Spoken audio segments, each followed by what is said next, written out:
Good evening, and welcome to Several Questions with Nate Chappell. Tonight, we've got some questions for Johnny Fisher. And now, here's your host, Nate Chappell.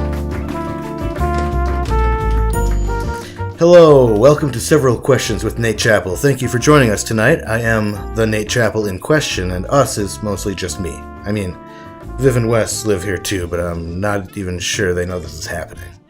So, it's really just me. It's the royal us. More like royal pain in the us. That's what the mainstream media would tell you. They love their loose puns, but not me, not us. We are very much more smart in the humor than that is. That's our promise to you. I don't know about a promise exactly, more of a goal, really, an internally suggested target or direction in which to begin to move, maybe is a better way to say it. Probably should have just kept this conversation between us, to be honest. But then again, we're about to shove somebody else into this us, because in just a minute we'll be joined by the subject of our forthcoming interrogation. Our prime suspect, Johnny Fisher, is just about ready to crack open like a walnut. But first, crack open this sketch from the most socially distant sketch show on the internet, Boxes.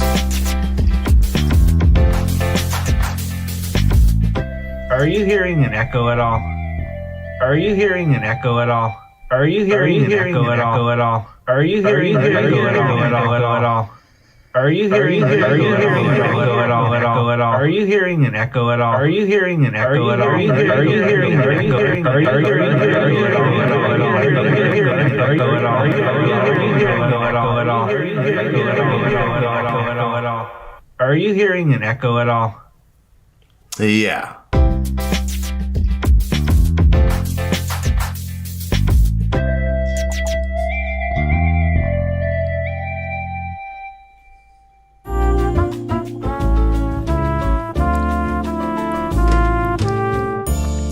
Man, video chat tech problems, so relatable.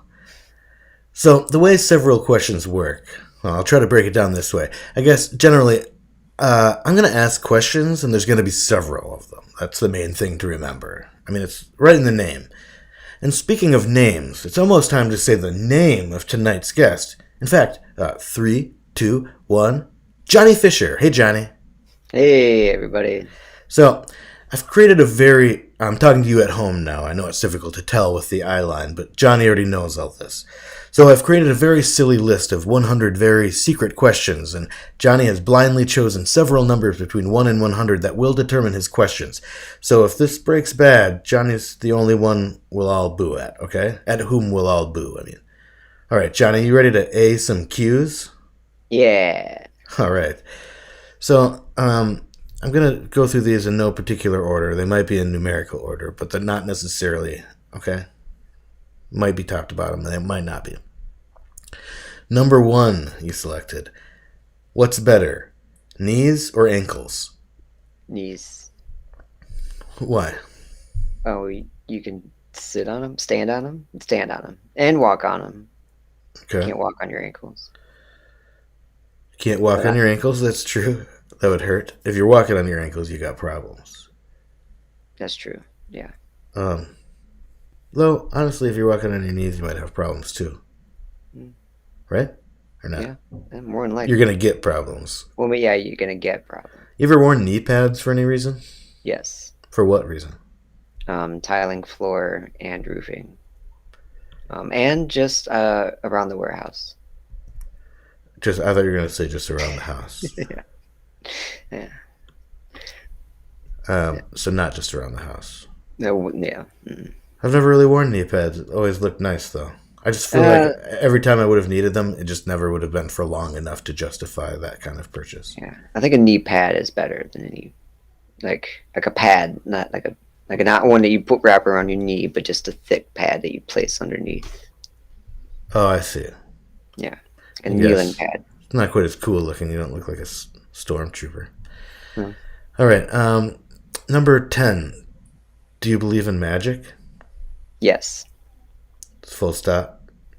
I mean, that's the magic of magic. What do you think the most magical thing you've ever experienced or encountered is? Niagara Falls. Just kidding. I've actually never been there. Good bluff answer though. Caved right away, but But no, seriously, maybe if we're talking nature magic, then the Grand Canyon, for sure. really, I've never Pretty been magical. there. It really is grand, you'd say. Yes. All right. Full Well, stop. no. Full Could you stop. say it, please? Oh, it really is grand. Okay, I'll put some music behind it and stuff, and we'll make it like an ad for the Grand Canyon. Nice. I feel like they need a little press. Can I do it again? Sure. It really is grand. Okay. The Grand Canyon. It really is grand. I'll say it, then I say it after you just to drive it home. It'll be a short commercial. All right. 24. What's the worst band you've ever loved? Jim Stafford. He's not really a band, just a guy who sings. Really, silly what is songs. a band? If not a group of guys who sings. It's just one guy. It's just one guy. And what kind of stuff did he play? Just silly songs, really. Is there anybody like serious though that wasn't like a kid's artist? Like I feel like Barney, you could say too, but I'm not gonna put that in. You know, I think I liked all the bands. Oh, you think I think they were actually you good. think you've had impeccable taste ever since Yeah. Jim Stafford? Ever since you got over your Jim Stafford phase? It's like I learned my lesson. All right. I said, never again will I pick crappy music. All right. And I was, well, Ace of Base, do they count? Yeah. So you were like into Ace of Base? Oh, yeah. Oh, nice. I really, I had both their albums. If they had more than that, then I guess it wasn't more into. Well, you had King of Bass. It was Ace of Base, King of Bass, Ace of Base, Ace of Base. Spades of Base. Ace of Spades. The Ace of Spades. So, number 36. Johnny, did you ever attend a sleepaway camp? No, I haven't. I have slept in a barn. It's fresh in my mind. Okay. It's fresh in your mind because you recently have slept in a barn? Or just because it's always on your mind? Oh, yeah, just thinking about it, really. Are you a big fan of hay in general? Hmm. Did Not this barn not have a throwing bunch it. of hay in it? It did have a bunch of. Were you in a loft? Did you sleep in the loft? It was in a loft. Oh, nice. Yeah. I used to play in some barns. There would be like big bales set up in a way that you could kind of jump around Kubert style. Yeah, definitely. That happened. You didn't want to see the snake though. Oh, Boing, boing. Did you ever play Kubert? I did. That was a fun game. On the Atari, you'd have to hold the controller diagonally. It was the only game that you had to do that for. Oh, I only played on the computer. Oh, ooh la Yeah. la, Mr. That's right. Gates Arrow over keys. here. Yeah, that would be a lot easier. No, this was like a weird, you're not used to, we weren't used to anything at that point. It was the first time we were playing anything. Yeah. Then it was like diagonal. Anyway, that was a great game. Fun, a little frustrating though, because of that diagonal thing, I think. Sometimes you'd jump off the side like an idiot. Yeah, you're like, oh, that's not the direction I wanted to go. Yeah, like obviously, come on, Q. Yeah, Do you think Kubert has any involvement in the QAnon conspiracy theories? definitely. I thought so too. He always struck me as a bit of a conspiracy theory guy. Okay, 48. If you had to wear some food item as shoes, what food item would you slip your feet into? Hot dogs. Oh, second answer, buns. Okay, did you mean buns? No, no, I was really thinking of a hot dog, and then after I thought about it, I was Wait a like, second. maybe How like would a you get hot your dog bun foot? would How would be you get better. your foot in a hot dog? We'd have to splice it, and then But I you'd mean, like, still, you'd have to put a bunch together. it'd be like you wouldn't splice it all the way, just halfway. So you'd stick a half, and you'd have a little tip on the end. What? Yeah, Okay, I feel like it would just Okay. squish apart. Wait, are you cutting it in half or several pieces? and like lengthwise half. Oh man, I guess I was thinking maybe you could do it real thin and do some braiding or something. Okay, so let's say number 69. Let's say you could have a popular number for people to pick. I've noticed. Let's say you could have an alternative attachment for the end of your arm that you could switch out with one of your hands, what would you pick? I'd like a 360 claw. It would spin. It would have 4 claws. 4 claws? Wait, I mean 4 tines. Yeah, time. And they could spin and go up and down. Yeah, and squeeze. Oh yeah. Yeah, maybe with some pressure sensors at the end, so you get to do real gentle. That'd be or nice. really tight. What about like? Do you think each one of those little tines could have something like a tiny little flashlight? Maybe like a needle for a record player, because that'd be pretty cool if you just went to somebody's house and dropped your thumb on somebody's record player, and all of a sudden it's and you open your mouth. It's like, Jim Stafford, and I'm here to say, I don't know. That was one of his songs. That was a song. That was, Okay. I figured I did a little research into your likes and dislikes before the show. Okay, if you were going to be 88, if you were going to be a circus performer, what would your specialty be? A juggler. Juggler, that's a good one. That'd be fun. Do you think you'd be able to learn to juggle? I bet you would. Yeah, I mean, how do you know I can't juggle? We've done some juggling drills, though. Remember that two-person weird juggling thing? We did. That was fun. It was difficult. We didn't get too many repetitions. No, but that was mostly because you were bad at it. Yeah, that's a socially distanced game. Yeah, totally. I don't know though. It depends what do you think about the contact stuff? Because we're touching the sand. Isn't it a myth or something? And like part of one of our tricks was to cough on the ball between tosses. So I don't know. And then we do that spitball. Yeah. Okay, juggler. Going right for the juggler. Number 99. What is the most common setting of your dreams? Just a blanket, usually. I'm laying on one. Where is your? I'm lying on a blanket. Where do they take place, Johnny? In the bedroom. I'm lying in bed in most of my dreams. You're lying, all right. Can you just tell me? Answer the question. Damn it.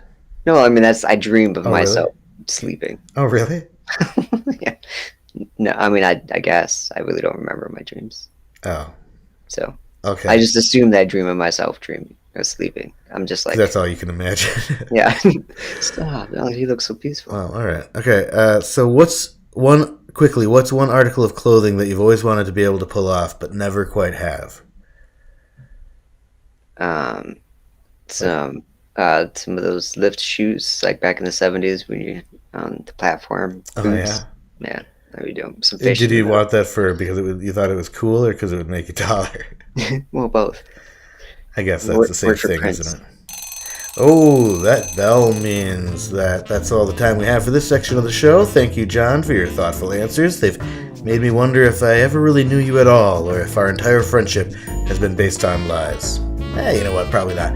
The lightning round is coming up next on the docket. Why did I say docket? Because I'm taking you to court. What court? Nate Court.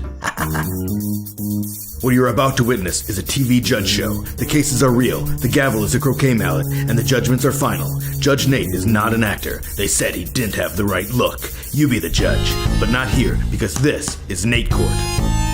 Okay. It's kind of hard to see what's going on in this picture. It's one of those magic eye things. I mean, I get you're supposed to look through it, but it hurts my eyes. Ugh. Whatever, guilty. Oh, it's a dragon. Cool.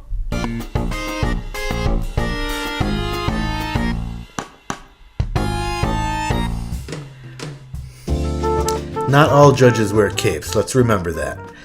I think most of them wear robes, actually. I know I did when I made that episode of Nate Court. That's for certain. So Johnny, for the lightning round, you're going to try to answer as many of my lightning round questions in 30 seconds as you can. I think the record is like 8 or 10, but numbers are so crazy these days, so who knows? Okay? You ready? Let's do it. Alright, our 30 seconds begins now. Eat bark or drink sap? Sap. T-shirts or bee hurts? Bee hurts. What's the biggest number? 1 trillion something. Are you dreaming? Yes. Buster Keaton or Michael Keaton? Michael Keaton. Sunglasses or fun glasses? Oh, fun glasses. Are you in or are you out? I'm in. Extra arm or extra leg? Extra arm. How are you?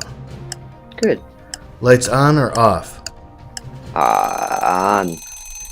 You got 10, Johnny. Double digits. Pretty good. All right. Thank you, everyone, for joining us. And a big thanks to Johnny Fisher for coming on and answering some really stupid questions. I think we learned that when you boil it all down, you got to take it off the stove. Otherwise, you're going to burn the hell out of whatever you're boiling down. It keeps cooking. Anyway, I'll tell you one thing. I'm not going to be the one washing that pot. That's for goddamn sure. Just keep an eye on it, all right? So everyone remember to take time to think, to ask questions, to listen to the answers, and please, please keep an eye on that pot. I got it as a wedding present from your grandma, okay? Thanks, and good night.